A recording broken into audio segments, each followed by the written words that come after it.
부모 노릇도 자식을 위한 희생이라고 생각하면 굴레가 됩니다.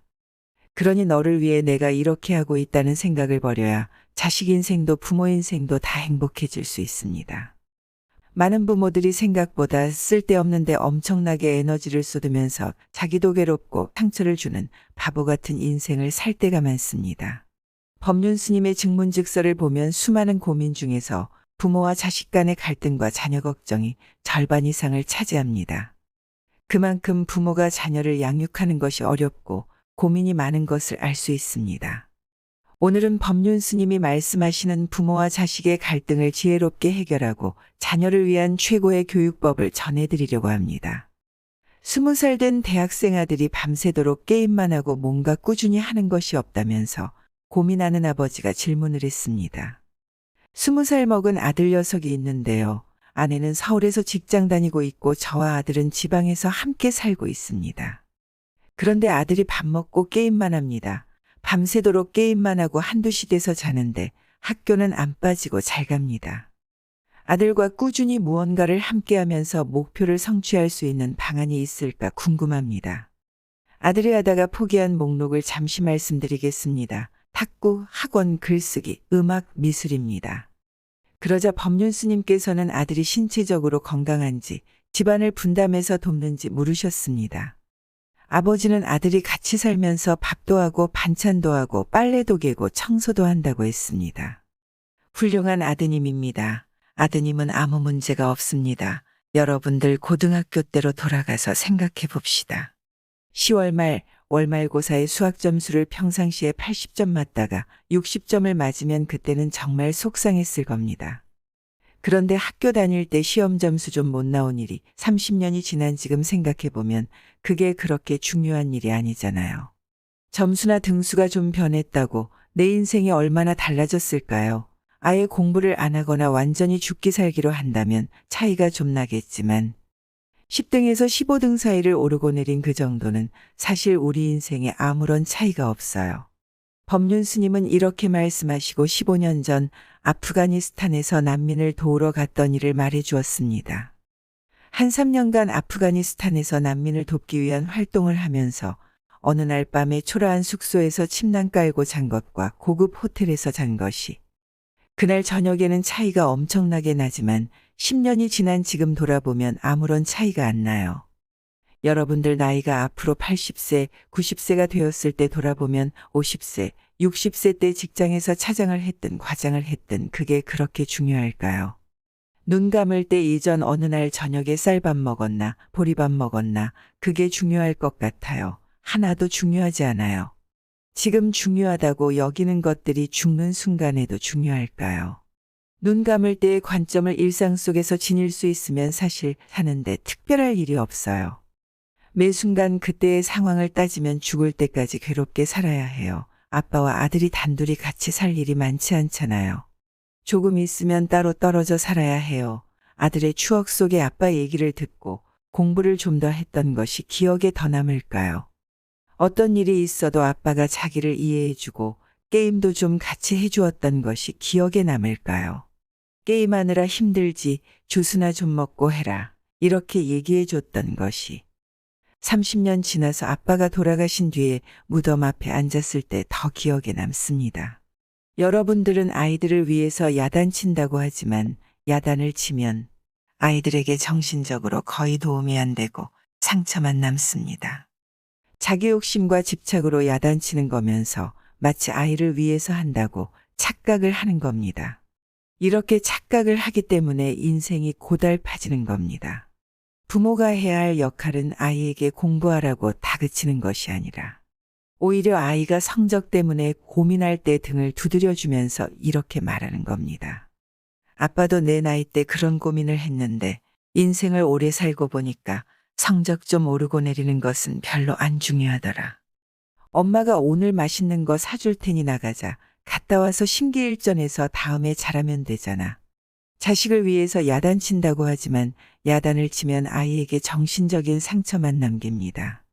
여러분들은 쓸데없는 데는 엄청나게 에너지를 쏟으면서 자기도 괴롭고 애들한테도 상처를 주는 바보 같은 인생을 살 때가 많습니다. 아이들을 상담해 보면 대부분 상처도 부모한테 받아요. 아이들의 성격은 대부분이 부모로부터 물려받은 거예요. 부모가 짜증내고 성질낸 것을 닮아서 아이들도 성질내고 짜증내는 거예요. 그런 어리석은 삶을 살지 마시기 바랍니다. 아이가 아예 아무것도 안 하면 좀 문제지만 아이가 밥도 하고 빨래도 한다면 아빠가 밥도 하고 빨래도 가끔 해주고 하세요. 실제로 삶을 사는 데는 밥이나 빨래를 잘하는 것이 중요한 거예요. 생활을 자기 책임하에 사는 사람을 만나야 삶이 편하지 사회적 지위가 높거나 공부를 잘하는 것은 사는데 아무 도움이 안 돼요. 같이 사는 데 있어서는 요리 솜씨가 도움이 되지 잘생긴 게 도움이 되나요? 육체적으로 건강하고 생활을 하는데 자기 직분을 다한다면 그 아이는 훌륭한 아들이에요. 다른 것들은 좀 소소하게 못해도 괜찮아요. 게임 좀 많이 한다고 뭐가 문제가 있어요. 옛날에 제가 자랄 때는 애들이 모두 만화방에 가 있어서 엄마가 가서 멱살을 잡고 끌고 오고 난리가 났는데 제 친구들 중에 만화방에 가서 야단 맞았던 애들 모두 다 결혼하고 애들 낳고 잘 살고 있어요. 지금은 밥 먹고 살만한 시기이기 때문에 옛날과 달라요. 너무 아이를 억압하지 마세요. 게임하는 것이 조금 심하다 싶으면 고치는 것을 도와줄 수는 있어요. 하지 마라. 이렇게 하면 잘 안 고쳐져요. 회사 가지 말고 아이와 컴퓨터 게임을 계속 같이 하는 거예요. 아이가 학교에 가려고 하면 이렇게 말하는 겁니다. 학교 가지 말아라. 아빠도 직장 안 갈 거다. 게임해보니 진짜 재미있구나. 직장 안 가면 어떻게 먹고 살아요? 먹고 살 것이 걱정이 되니 아빠가 직장에 갔으면 좋겠니? 그럼 너도 학교 가면 좋겠어. 자식을 고치려면 이렇게 해야 해요. 이렇게까지 할 생각이 없으면 고치려고 해서는 안 돼요. 잘못했다고 종아리 때리면 그게 다 상처가 돼요. 아이들은 100을 잘못했는데 맞은 건 500이다라고 생각해서 억울한 거예요. 그래서 옛날 분들은 애들이 잘못하면 애들 보고 회초리를 가져오라고 해서 애들에게 엄마 종아리를 때리라고 하죠. 엄마 왜 그래? 내가 너를 잘못 가르쳐서 내가 이렇게 되었다. 너는 미성년자니까 내 잘못은 엄마 책임이다. 그러니 엄마를 5대 때려라. 이렇게 해서 아이가 감동을 해야 변화가 오는 겁니다. 감동을 해야 변화가 오지 의식적으로 결심을 한다고 해서 절대로 바뀌지 않습니다. 그런데 여러분들은 자기 성질은 못 바꾸는 거 알면서 남의 것은 자꾸 바꾸려고 그럽니다. 그래서 예수님이 이런 말을 하신 거예요.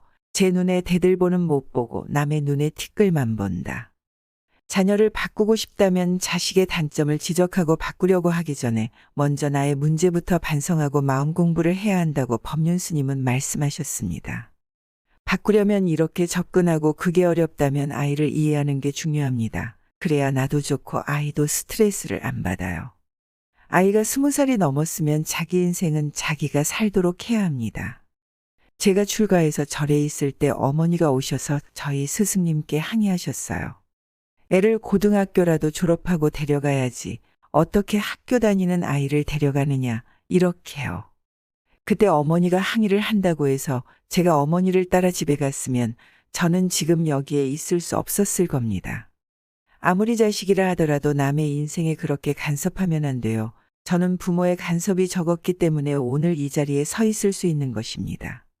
여러분 같은 부모 만났으면 제가 오늘 이 자리에 못 서 있을 거예요. 부모는 선생이 되면 안 돼요. 애가 공부를 잘하고 못하고 윤리적으로 어떻고 저떻고. 이런 건 다 학교 선생이 가르치는 거예요. 부모는 생활에서 아이에게 모범을 보여주는 것뿐이지 가르치는 것은 선생이 해야 할 일입니다. 그런데 부모들이 모범은 보이지 못하고 자꾸 선생처럼 애를 가르치기만 하니까 애들이 엄마한테 아빠한테 저항감이 생기는 거예요. 부모는 자식에게 모범이 되면 되는 거지 가르치려고 하지 않아도 저절로 부모를 보고 배웁니다. 법륜스님께서는 부모에게 감동해야 아이의 행동에 변화가 온다고 강조하셨습니다. 그러니까 자식을 가르치려고 애쓰지 말고 부모가 먼저 마음 공부를 하라고 말씀하십니다. 요즘은 자식이 장성한 뒤에도 자신의 인생을 희생해가며 뒷바라지하는 부모들이 많습니다. 그러나 희생하는 데는 한계가 있어요. 부모가 자식을 위해 무조건 희생하다 보면 자식에게 거는 기대가 커지고 자식은 부모의 기대라는 무거운 짐을 지고 살게 돼요. 그러다 보면 삶의 활기가 없어지고 항상 부모 눈치를 보게 됩니다. 이런 자식은 결혼을 해서도 독립을 못하고 부모에게 의지하기 쉽습니다. 따라서 정말로 자식의 행복을 바라고 좋은 아버지가 되고 싶다면 자식이 20살이 되면 독립을 시켜야 합니다. 부모는 자식에게 대가를 바라거나 간섭하지 말고 자녀가 자기 인생을 스스로 살아가도록 자립심을 키워줘야 합니다. 어릴 때는 자식을 보살피고 성장해서는 자립하도록 해주는 것이 부모의 도리입니다. 이것이 진짜 자식에 대한 사랑입니다. 자녀의 어린 시절에는 부모가 화합해서 서로 사랑하며 살아가는 모습을 보여주는 것이 최고의 교육입니다. 같이 청소하고 같이 빨래하고 서로 거들면서 아이들이 따라 배울 기회를 줘야 합니다. 그러다 사춘기가 되면 크게 나쁜 일을 저지르지 않는 한 부모는 아이가 잘못을 저질러도 지켜보는 자세를 보여줘야 합니다. 꼭 지켜야 할 것은 첫째, 누굴 죽이거나 때리는 것은 안 됩니다. 둘째, 남의 물건을 훔치거나 뺏는 것은 안 됩니다. 셋째, 성희롱이나 성추행, 성폭행도 저질러서는 안 됩니다. 넷째, 거짓말하고 욕설을 하는 것도 안 됩니다. 다섯째, 술 먹고 취해서 몸을 못 가누고 정신이 오락가락하는 것도 하지 말아야 합니다. 이 5가지 계율은 아주 엄격하게 가르쳐야 합니다. 즉 폭력을 행사하거나 도둑질하거나 성추행하거나 거짓말하고 욕하거나 술 먹고 취해 주정 부리거나 마약을 해서는 안 됩니다. 그것이 아니라면 자녀가 시행착오를 해볼 수 있도록 실수할 수 있는 자유를 주고 지켜봐줘야 합니다. 그래도 정 안 되겠다 싶으면 이래라 저래라 잔소리를 하지 말고 아이를 데리고 여행을 가세요. 아주 오지로 여행을 가서 고생을 시키세요. 어떤 어려움이 있더라도 혼자 해결하도록 하고 도와주지 마세요. 말 안 듣는 자식 교육을 제일 잘 시키는 방법은 함께 고생하는 것입니다. 아이와 함께 깊은 산 속에 가서 진짜 길을 잃어버리는 거예요. 거기서 다리까지 삐면 아이가 죽을 고생을 하며 부모를 업고 병원에 데리고 갑니다. 그러면 자식이 금방 자립심이 생깁니다. 자기가 뭐라도 기여할 수 있는 기회를 줘야 합니다. 부모가 보살피는 게 능사가 아니에요. 자식은 어릴 때만 보살펴야지 사춘기가 넘으면 보살피면 안 돼요. 부모로서 아주 기본적인 것을 제외하고는 18살 넘으면 부모 자식의 정을 무조건 딱 끊어야 합니다. 마음이 아무리 아파도 끊어줘야 해요. 안 그러면 자식은 자식대로 망치고 여러분들도 자식 때문에 죽을 때까지 평생 짐을 져야 해요. 아이가 어릴 때는 부모가 희생을 해서 키우고 사춘기가 넘으면 보살핌을 끊어야 합니다. 이게 사랑이에요. 그런데 요즘 부모들은 자식이 어릴 때는 직장 다닌다고 제대로 돌봐주지 않고 사춘기가 된 자식은 일일이 간섭하려고 듭니다. 그러면 아이들은 자기 삶을 자기 것으로 만들지 못합니다. 그래서 덩치는 어른처럼 크지만 하는 짓은 어린애가 치고는 부조화와 불합리의 행태를 보입니다. 그러니까 한편으로는 부모한테 의지하면서 다른 한편으로는 부모를 원망하고 미워하는 저항을 동시에 합니다. 그러니 아이들이 다 자라서도 자립하지 못하고 부모와의 갈등은 지속되는 것입니다. 부모의 조분을 다리에 가두니까 요즘 아이들이 크게 성장하지 못하고 다 고만고만합니다. 그러다 보니 젊은이들도 도전하지 않고 안정을 추구하는 애늙은이가 많아져서 사회 전체가 침체 국면으로 빠져드는 거예요. 뜨거운 물에 손을 넣어보고 데이면서 자기 경험을 해보아야 아이는 하면 안 되겠다는 결론을 스스로 내리게 됩니다. 그러니 누군가를 좋아해서 가슴앓이도 해보고 이성 친구를 사귀어도 보고 그러다 이별도 해보아야 합니다. 그러면서 안정이 되고 어른이 되는 것입니다. 이제부터는 아이들이 중학교나 고등학교 때 연애한다고 너무 야단치지 마세요. 연애를 할 줄 알아야 장가가고 시집가잖아요. 그런데 부모가 연애하는 것까지 일일이 간섭해서 못하게 하면 나이가 40이 되어도 시집이나 장가갈 생각을 안 합니다. 그러면 부모가 얼마나 걱정이 되겠습니까? 자식이 부모를 원망하고 부모는 자립하지 못한 자식을 짐으로 여기게 되는 것은 부모가 자연의 순리대로 자녀를 키우지 않았기 때문입니다. 그런데 자식이 여러 가지 시행착오를 거듭해 나가는 것을 지켜봐주면 첫째, 자식이 일찍 자립하고 둘째, 부모를 원망하지 않게 됩니다. 자식은 자기 뜻대로 자유롭게 살아줬고 부모는 자식의 짐이 안 되니 서로에게 좋은 일입니다. 현명한 부모가 되고 싶으면 자연의 순리를 따르십시오. 자식이 20살, 30살, 40살인데도 아들, 딸 문제로 고민하고 손자, 손녀 문제로 걱정하는 것은 누구 탓도 아니고 부모가 어리석은 마음을 내어 스스로 무거운 짐을 만든 겁니다. 부모의 생각이 자식에게 꼭 좋은 것은 아니에요. 20살 이전에 자식을 도와주는 것은 자식에게 큰 도움이 되지만 20살 넘어서도 계속 도움을 주는 것은 자식의 인생을 망칠 위험이 높습니다. 결국에는 인생을 이렇게 살 필요가 있나? 내가 왜 가정에 묶여서 이렇게 고생을 하나? 하는 회의가 들기도 합니다. 또 누구를 위해서 희생한다는 생각을 하면 보상 심리가 생기게 돼요. 내가 너희들을 위해서 이렇게까지 하는데 너희들은 그것밖에 못하니 이렇게 섭섭함이 쌓이면 신세한탄을 하게 됩니다. 그러니 누구를 위해서 산다는 것은 자유롭고 행복한 인생과는 거리가 멀어요. 자식과 아내를 외국에 보내고 기러기 아빠로 사는 분이 있었어요. 자식을 위해서는 잘한 선택이지만 가끔씩 자기의 인생을 생각하면 허무해질 때가 있다면서 이렇게 물었습니다. 외국에서 공부하는 자식을 생각하면 흐뭇하지만 이따금 공허한 생각이 들 때가 있습니다. 어떻게 하면 이런 생각에서 벗어나서 좀 더 좋은 아버지, 좀 더 좋은 가장이 될 수 있을까요? 그러자 법륜 스님이 말씀하셨습니다. 인생을 책임감으로 살면 본인은 열심히 산다고 하지만 돌아보면 인생 자체가 허무하고 공허하게 느껴지기 쉽습니다. 자식을 위해서 어떤 아버지가 될 것인가 이런 생각은 겉으로는 훌륭해 보이지만 실제로는 가족을 위해 자신을 희생한다는 의미가 숨어 있어요. 시간이 흐르면 결국 스트레스를 받게 되고 인생 자체가 불행해집니다. 가족을 위해 아이를 해 내가 헌신하고 희생한다. 이렇게 말하는 사람의 마음에는 사명감이 있고 어깨가 무거워집니다. 이럴 때 솔직하게 생각해 보세요. 혼자 지내는 게 좋은지 가족과 함께 지내는 게 좋은지 말입니다. 혼자 사는 것보다 결혼해서 사는 게 낫고 자식이 아무리 애를 먹여도 없는 것보다 있는 것이 낫다면 아내 때문에 자식 때문에 자신이 희생하고 있다고 생각하는 것은 잘못된 것입니다.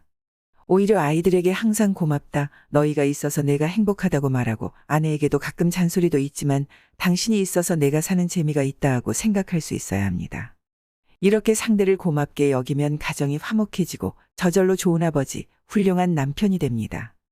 부부가 떨어져 살면서 아이들은 좋은 학교에 보내는 것보다 아무 학교나 보내더라도 부부가 화목하게 사는 것이 아이들의 장래를 위해 훨씬 좋습니다.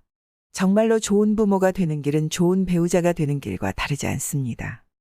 부부가 서로 좋은 배우자가 되어 정답게 대화 나누며 서로를 존중하고 살아가는 모습을 보는 것만으로 아이는 잘 자랍니다. 부부가 행복하게 지내면 아이들은 저절로 잘 돼요. 학창시절에 공부를 좀 못한 아이들도 나중에는 다 잘 됩니다. 결국 부부가 화목하게 사는 것이 부모 노릇 제대로 하는 거예요. 그러니 부부는 가능한 같이 사는 것이 좋습니다. 있는 돈 없는 돈 들여가며 아이들에게 아무리 정성을 쏟아도 부모가 악을 쓰고 싸우면 아이들은 비뚤어지고 맙니다. 부부가 자식 문제로 서로 싸우고 사랑하는 모범을 보여주지 못했기 때문에 나중에 결혼해서도 배우자와 건강한 관계를 갖기 어렵습니다. 또 부모가 자식 키우는 것이 너무 괴롭다고 하소연하면 자식은 잘 되기가 어렵습니다. 부모를 괴롭히는 아이가 어떻게 잘 되겠어요? 부모가 감정적이고 화를 잘 내면 그걸 보고 자란 자식은 또 그 모습을 자기 자식에게 물려줍니다. 심리적인 상처와 분노가 대물림되어 일어나는 것입니다. 부모가 자기 성질대로 행동하고 부부가 갈등이 있다는 것을 다 내보이면 자녀는 그것을 무의식적으로 자기 내면화시키게 됩니다. 어린아이일수록 엄마를 자신으로 느끼기 때문에 엄마의 불행이 자기 자신의 불행처럼 느끼게 되는 겁니다. 그래서 부모의 불안 심리를 아이에게 그대로 심어주기 쉽습니다. 그러니 절대로 부부간의 갈등을 일으키고 스트레스 받은 걸 자녀에게 화풀이하거나 영향을 미치지 마세요. 그러면 고스란히 그 스트레스와 불행이 자식에게도 전달되어 자식과도 갈등을 일으키고 괴로운 삶을 살게 되는 겁니다. 자식이 미래에 행복하냐 불행하냐 하는 것은 아이가 무슨 직업을 갖고 얼마를 벌고 타고난 재능이 어떤 것과 전혀 관계가 없습니다. 자아가 안정적이게 형성이 되면 농사꾼이 되어도 편안하고 거지같이 살아도 편안하게 살 수 있는 거예요. 가난한 나라에서 가난해도 행복지수가 높고 만족하며 웃으면서 사는 사람들을 보세요. 그러니까 아무리 재능 있고 뛰어나도 늘 불안하고 스트레스를 받으면서 자라면 후천적으로 좋은 교육을 시키고 뛰어난 훈련을 한다고 해도 그 마음을 바꾸기 어렵습니다. 아이에게 좋은 옷을 입히고 좋은 음식을 먹이려고 아등바등 살면서 부부간에 다투고 힘들게 살지 마세요. 아이는 그냥 엄마가 자기에게 따뜻하게 대해주고 사랑해주는 것밖에 모릅니다.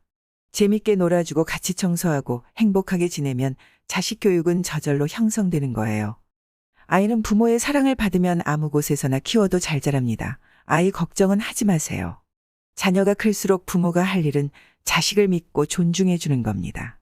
내가 고등학교 졸업할 때까지만 재워주고 먹여주고 가르칠 것이니 이후로는 내 맘껏 살아라. 혼자 살아도 좋고 결혼해도 좋고 결혼할 사람이 어떤 사람이든 좋다.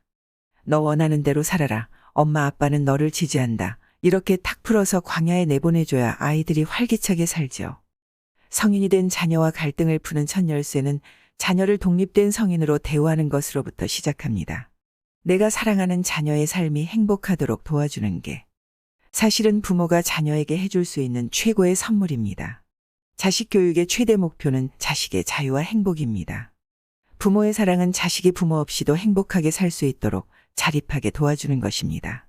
좋은 것 해주고 고생 안 시키는 것은 오히려 자식과 부모를 망치는 집착임을 명심해야 합니다. 특히 사교육에 투자하지 말고 자녀가 다양한 경험을 쌓을 수 있게 투자하고 남은 돈은 나중에 자립을 위해 비축해야 합니다. 자식이 행복하려면 부모가 먼저 행복해야 합니다. 행복은 좋을 때 느끼는 감각적 쾌락이 아니라 내적 평화와 희열로 언제나 밝고 화목한 것입니다.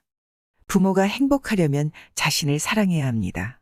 자신을 사랑하면 자신을 알게 되고 행복을 알게 되고 진리를 알게 되어 진리와 사랑의 빛을 나누는 내적 평화와 희열을 느낄 수 있을 것입니다. 사랑만이 행복의 길이요 깨달음의 길임을 명심해야 합니다. 법륜 스님의 말씀을 통해 부모와 자식 간의 관계와 부모의 역할에 대해 지혜를 얻으시어 모두 좋은 부모가 되고 행복한 가정을 만들어 가시기 바랍니다. 끝까지 영상을 시청해 주시어 진심으로 감사드립니다. 다음 영상에서도 마음의 양식이 되고 삶에 유익한 현인의 말씀을 전해드리겠습니다. 구독과 좋아요는 영상 제작에 큰 힘이 됩니다. 고맙습니다.